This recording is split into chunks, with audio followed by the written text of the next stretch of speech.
Of कर दिया गया है। अब यहाँ प्रोग्राम चालू होने वाला है। देखिए अब ये 8 बजने वाला है, ये 7:35 हो रहा है। अब प्रोग्राम चालू होगा। इतना देर से सब वेट कर रहे थे, हम लोग आके आधा घंटा से वेट किए हैं। प्रोग्राम चालू हो रहा है। अब लाइट्स ऑफ कर दिया गया है, अब स्टार्ट होने जा रहा है। ये नीचे देखिए स्टेज ये बना हुआ है, हम लोग ऊपर में हैं, फर्स्ट फ्लोर पे। और मनोज तिवारी, गोविंदा, ये लोग सब आ गए हैं। देखिए हमारे ब्लॉग पे आप लोग बने रहिए। ये सारा लाइट ऑफ करने का बात हो रहा है। ऊपर का भी लाइट जो है उसको भी ऑफ करने का ये लोग बोल रहे हैं, अनाउंस कर रहे हैं।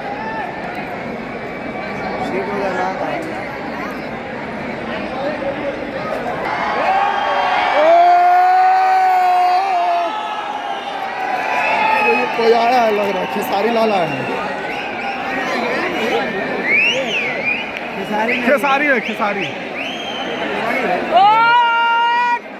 इसीलिए पहना के आया। देखिए खेसारी लाल आ गए, खेसारी लाल।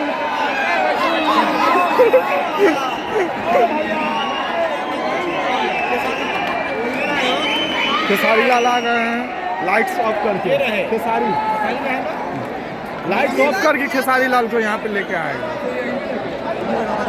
खेसारी लाल आ गए हैं, लेकिन यहाँ पे लाइट्स ऑफ कर दिया गया स्टेज का। लाइट्स ऑफ करके खेसारी लाल को अंदर लेके आए हैं लोग। उनको बैठाया है कहीं VIP में, पता ना चले किसी को, दर्शक लोग को। ये तो सब चिल्ला चिल्ली कर रहे हैं।